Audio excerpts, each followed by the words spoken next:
Good morning बच्चों। आज हिंदी की कक्षा में आप सबका स्वागत है। मैं उम्मीद करती हूँ आप स्वस्थ होंगी और अपनी पढ़ाई सुचारू रूप से संपन्न कर रही होंगी। तो बच्चों, मैं आपको अलंकार पढ़ा चुकी हूँ, सूरदास का जीवन परिचय भी और उनके पद के बारे में पढ़ा रही हूँ। आज हम लोग छंद पढ़ेंगे। क्या पढ़ेंगे? छंद।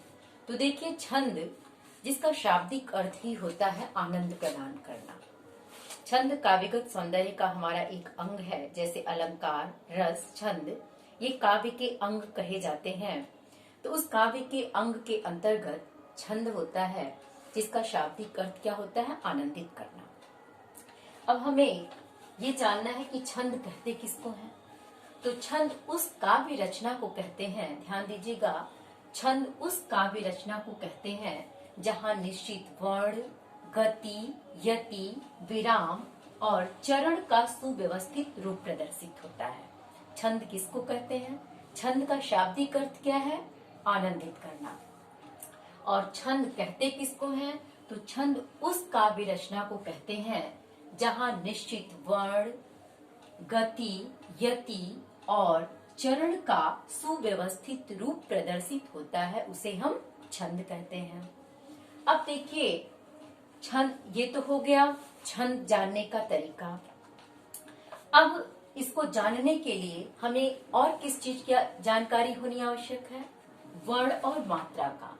कैसे हम इसकी गणना करेंगे, कैसे पहचानेंगे, इसको जानने के लिए सबसे पहले हमें ये जानना है कि वर्ण क्या है और मात्रा क्या है। तो देखिए, वर्ण, इसका दूसरा नाम अक्षर होता है। वर्ण का दूसरा नाम क्या है? अक्षर, अर्थात अधन क्षर। अधन क्षर जिसको बने न क्षरित इति अक्षर, न क्षरित इति अक्षर जिसका कभी क्षरण न हो। वर्ण जिसके कभी टुकड़े नहीं किए जा सकते। क्षरण न होना मतलब जिसके कभी टुकड़े नहीं किए जा सकते, उसको हम क्या कहते हैं? वर्ण। तो इसका दूसरा नाम अक्षर अधन क्षर अर्थात जिसका कभी क्षरण न हो, अर्थात जिसके खंड या टुकड़े न किए जा सके, उसको हम क्या कहते हैं? वर्ण। जैसे अ, ई, उ, आधा क, च, ट, ढ आदि, ये क्या है? हमारे वर्ण होते हैं जिनका हम कोई न तो कभी क्षरण किया जा सकता है इसका और न ही कोई टुकड़ा किया जा सकता है। अब दूसरा चीज क्या है? मात्रा। कि वर्णों में जो समय लगता है, यानी वर्णों के उच्चारण में जो ह्रस्व या दीर्घ वर्ण होते हैं, जो वर्णों के उच्चारण में जो समय लगता है, उसे हम क्या कहते हैं? मात्रा। मात्रा के दो भेद होते हैं। एक ह्रस्व या लघु, जिसको ह्रस्व या लघु कहते हैं, अर्थात जिसके उच्चारण में शीघ्रता, अर्थात जिसका उच्चारण हम बहुत शीघ्रता से कर लाते हैं। जैसे अ, ई, उ, री, इनकी संख्या कितनी होती है? 4। अर्थात ह्रस्व या लघु स्वर कितने हैं? 4। अ, ई, उ, री, ये क्या कहे जाते हैं? ह्रस्व स्वर या लघु स्वर। लघु स्वर की संख्या कितनी है? 4। ध्यान दीजिएगा, लघु स्वर कितने हैं? 4। अब इसके बाद है हमारा, अब देखिए, अब इसकी जो मात्रा होगी हमेशा एक होगी। जो लघु या ह्रस्व स्वर हैं, इनकी मात्रा हमेशा एक होगी, जो एक चिन्ह के द्वारा प्रदर्शित किए जाते हैं। इनको हम एक चिन्ह के द्वारा प्रदर्शित करते हैं। और अंग अर्थात चंद्र बिंदु, यहाँ देखिए, ध्यान दीजिएगा, अंग ये है, ये अंग अर्थात चंद्र बिंदु वाले वर्ण भी लघु होते हैं। ध्यान दीजिएगा, ये अ, ई, उ, री, इनकी संख्या, लघु वर्ण की संख्या कितनी है? 4। लेकिन इसके अलावा जो चंद्र बिंदु है, ये वाले वर्ण भी लघु ही गिने जाते हैं। इसके बाद आया मात्रा। मात्रा क्या है?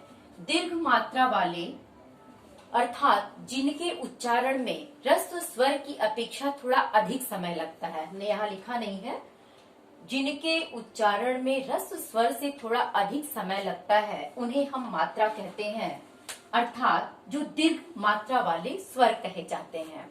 तो दीर्घ मात्रा वाले स्वरों की संख्या कितनी है? 7।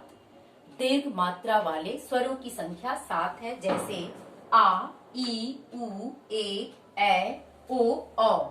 इसमें 2 मात्राएं होती हैं। इसकी मात्राएं कितनी होती? 2, जिनको हम एस के द्वारा प्रदर्शित करते हैं। ये इसका चिन्ह है, जिसको एस के द्वारा हम प्रदर्शित करते हैं, जिसको गुरु भी कहते हैं। ये निशान हमारा गुरु का प्रतीक है और ये निशान हमारा लघु का प्रतीक है, जिसको एक गिनती के रूप में गिनते हैं, जिसकी मात्रा 1 होती है।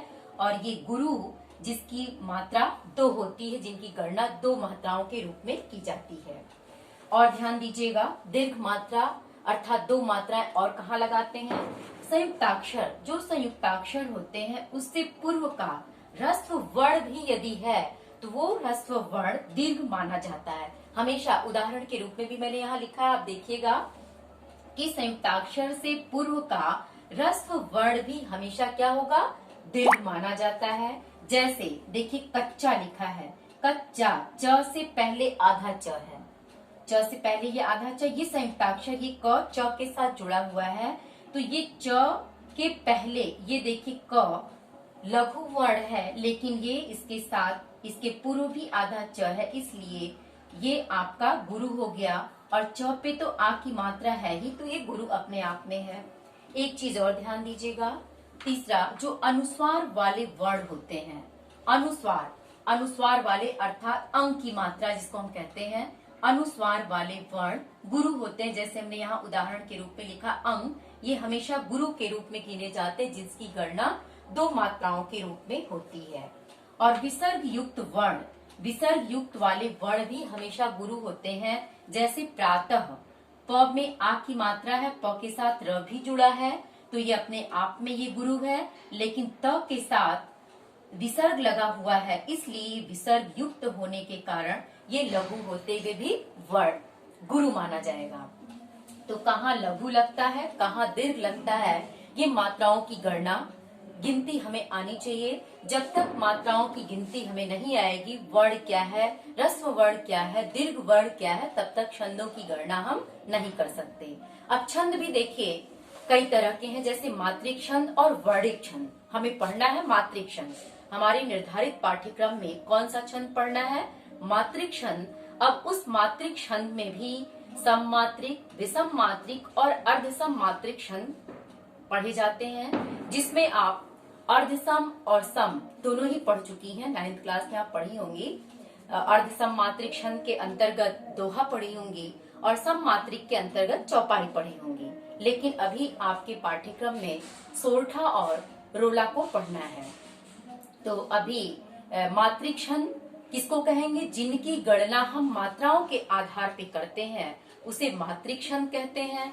अब इसमें भी हमने इसके 3 भेद बताए, सममात्रिक, अर्धसममात्रिक और विषम मात्रिक। सममात्रिक किसको कहते हैं? जिसमें मात्राओं की संख्या बिल्कुल बराबर होती है, उन्हें सममात्रिक छंद कहते हैं। जैसे चौपाई, इसमें 4 चरण होते हैं और चारों चरण में मात्राएं 16-16 होती हैं, इसलिए चौपाई क्या है? सममात्रिक। वैसे ही रोला है, रोला में भी 24 मात्राएं होती हैं चारों चरण में, तो ये भी सममात्रिक के अंतर्गत गिना जाता है। और अर्धसम, जिसमें आधा समानता पाई जाती है, जैसे आपने दोहा पढ़ा होगा, जिसके प्रथम और तृतीय चरण में 13 मात्राएं, द्वितीय और तृतीय चरण में 11-11 मात्राएं होती हैं। ठीक इसका उल्टा सोरठा होता है। सोरठा के प्रथम और तृतीय में 11 मात्राएं, द्वितीय और चतुर्थ में 13 मात्राएं होती हैं। तो ये अर्धसम मात्रिक का उदाहरण है। और विषम मात्रिक में कुंडलिया आता है, जो अभी आपके पाठ्यक्रम में नहीं है। इसमें 6 चरण होते हैं या अधिक भी हो सकते हैं और हर चरण में मात्राओं की विषमता पाई जाती है। तो बच्चों, आज केवल हम लोग वर्ण और मात्रा, ह्रस्व स्वर, दीर्घ स्वर ये जाने, कहाँ लघु लगता है, कहाँ दीर्घ लगता है, इस चीज को ध्यान में रखिएगा। और मात्रिक छंद में कौन कौन से प्रकार होते हैं ये मैंने आपको बता दिया। अब आपके पाठ्यक्रम में कौन सा छंद है उसकी परिभाषा और उदाहरण अगले दिन मैं आपको बताऊंगी। Thank you.